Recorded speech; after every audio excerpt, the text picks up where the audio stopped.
everyone. They are weak, but he is fun.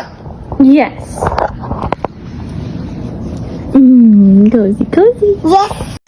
Cancer நோயால் பாதிக்கப்பட்டிருக்கும் 3 வயது சிறுமி கர்த்தரை உயர்த்தி பாடும் நிகழ்ச்சியான காணொளி. இணையவாசிகளை கலங்க வைத்த வீடியோ. மேலை நாட்டில் 3 வயதியான சுட்டி சிறுமி ஒருவர் கேன்சர் நோயினால் கடுமையாக பாதிக்கப்பட்டு மருத்துவமனையிலே அனுமதிக்கப்பட்டுள்ளார்.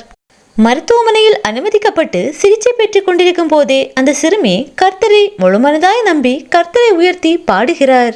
Jesus loves me, Jesus loves me என அந்த சிறுமி தன் தாயுடன் இணைந்து பாடுவதை கேட்க நம் அனைவரின் கண்களிலிருந்தும் கண்ணீரை தான் வரவழைக்கிறது. கர்த்தரை நம்பினோர் கைவிடப்பட மாட்டார்கள், கர்த்தர் நம்மை எல்லா தீங்குக்கும் விலக்கி காப்பார் என்ற வேத வசனங்களுக்கேற்ப நம் தேவனாகிய கர்த்தர் இந்த சுட்டி குழந்தையையும் தனது வலக்கரத்தில் தாங்குவீராக. தன் கடினமான சூழ்நிலையிலும் மருத்துவமனையில் இருந்து கொண்டு கர்த்தரை முழுமனதாய் நம்பும் இந்த சுட்டி சிறுமியை கர்த்தர் தாமே காப்பாற்றுவாராக.